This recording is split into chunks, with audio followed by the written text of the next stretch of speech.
আন্তর্জাতিক ক্যারাটে প্রতিযোগিতায় silver medal অর্জন করে তাক লাগালেন কল্যাণী দিয়া। গত 5ই ফেব্রুয়ারি থেকে নেপালে আয়োজিত তৃতীয় বর্ষের গৌতম বুদ্ধ আন্তর্জাতিক ক্যারাটে চ্যাম্পিয়নশিপে একক ফাইটিংয়ে দ্বিতীয় এবং গ্রুপ ফাইটিংয়ে তৃতীয় স্থান অর্জন করে কল্যাণীর মুখ উজ্জ্বল করল দিয়া। তার এই সাফল্যে গর্বিত পরিবার থেকে শুরু করে প্রশিক্ষক ও প্রতিবেশীরা। স্থানীয় সূত্রে জানা গেছে, দিয়া শিকদারের বাড়ি নদিয়া জেলার কল্যাণী সীমান্ত লাল কোয়ার্টার এলাকায়। কাছড়াপাড়া কলেজে স্নাতক ফাইনাল ইয়ারের ছাত্রী তিনি। তার বাবা দেবাশিস শিকদার সেনাবাহিনীতে কর্মরত। মা রিনা শিকদার গৃহবধূ। শিকদার দম্পতির 2 মেয়ে সন্তানের মধ্যে দিয়া। পরিবার সূত্রে জানা গেছে, দিয়া ছোট থেকেই খেলাধুলার প্রতি আগ্রহী। প্রথম দিকে অ্যাথলেটিক্সে যোগ দেয়, কিন্তু কিছু শারীরিক সমস্যার কারণে অ্যাথলেটিক্স ছেড়ে দিয়ে 2022 সালে কল্যাণী রথতলার বাসিন্দা ক্যারাটে প্রশিক্ষক সুভাষ সরকারের ক্যারাটে একাডেমিতে যোগদান করে। তোমার কোথায় বাড়ি? আমার নাম দিয়া শিকদার, আমি কল্যাণীতে থাকি। কল্যাণী কোথায় বাড়ি? কল্যাণী সীমান্ত। সীমান্ত লাল কোয়ার্টার। হ্যাঁ, লাল কোয়ার্টার। তুমি এখন কোন ক্লাসে পড়ছো? আমি এখন graduation final year, Hindi honours নিয়ে পড়ছি। আমি অনেক ছোট থেকে খেলাধুলা করি, আর খেলাধুলাটা আমি খুব বেশি ভালোবাসি বলে এটাকে আমি কন্টিনিউ রেখেছি আমার পড়ার সাথে। স্কুলেও যখন ছিলাম তখন প্রচুর স্পোর্টস করেছি, তার সাথে ক্যারাটে আমার কন্টিনিউ রাখতে আমি পছন্দ করি, কারণ আমার স্পোর্টসটা প্রচণ্ড ভালো লাগে। পড়াশোনার সাথে এটা ম্যানেজ আমার হয়ে যায়। আমি ক্যারাটে ইন্টারন্যাশনাল চ্যাম্পিয়নশিপে কাতাতে আমি সেকেন্ড হয়েছি। এটা একটা হচ্ছে ফাইটে আমি সেকেন্ড হয়েছি, আর একটা টিম কাতায় আমি থার্ড হয়েছি। আচ্ছা, সেক্ষেত্রে এই ক্যারাটে শিখলে কেন, হঠাৎ ক্যারাটেই কেন বেছে নিলে? আমার যেহেতু আমি অ্যাডভেঞ্চার করি, মাউন্টেনিয়ারিং করি আমি, তো তার সাথে অ্যাডভেঞ্চারের সাথে একটা মার্শাল আর্ট কম্বিনেশনটা আমার মনে হয় ভালো হয়, আর এটা আমার ভালো লাগে। মার্শাল আর্ট যেহেতু একটা অন্য ধরনের স্পোর্ট, তো এই জন্য আমার এটা চুজ করি। এটা কি ছোট থেকেই করতে বললে?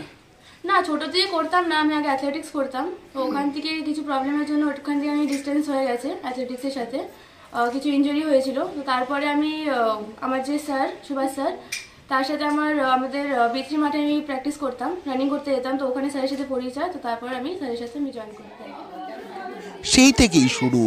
দিয়া বলেন, প্রথমে অ্যাথলেটিক্স করতাম, কিন্তু বেশ কিছু সময় চোট আঘাতের জন্য অ্যাথলেটিক্স ছেড়ে দিয়ে 2022 সালে ক্যারাটে প্রশিক্ষণ শিবিরে যোগদান করি।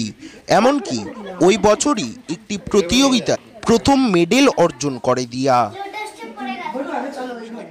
আমি ক্যারাটে জয়েন করেছি 2022-তে, আর ফার্স্ট যখন আমি কম্পিটিশন করতে গেছিলাম, তো ফার্স্টেই আমি 2022-তে ফার্স্ট কম্পিটিশনে আমি মেডেল পেয়েছিলাম। কোথা থেকে? এটা পেয়েছিলাম আমি, আমার এক্সাক্ট মনে নেই জায়গাটা। আচ্ছা,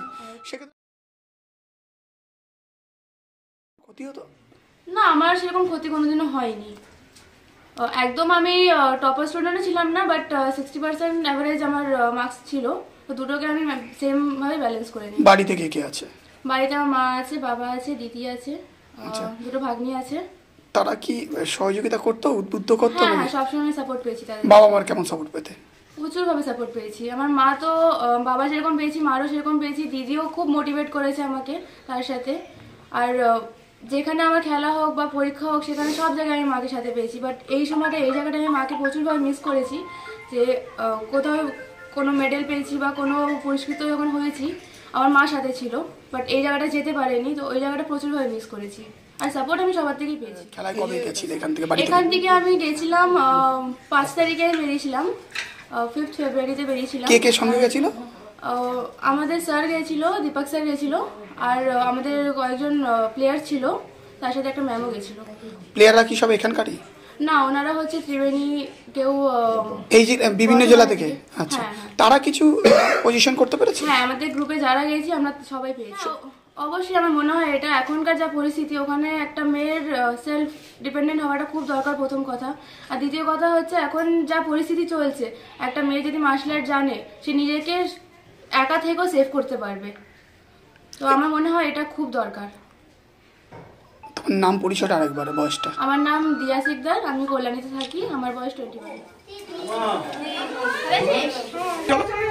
তিনি আরও বলেন, পড়াশোনার পাশাপাশি খেলাধুলা করতে তার কোনো দিন সমস্যা হয়নি। তার সাফল্যে মায়ের অবদান ও প্রশিক্ষকের কথা তুলে ধরে দিয়া বলেন, মা সবসময় সহযোগিতা করতেন। যেখানে খেলা থাকতো মা সাথে করে নিয়ে যেতেন। কিন্তু নেপালে মাকে কাছে না পেয়ে খুবই কষ্ট হয়েছিল।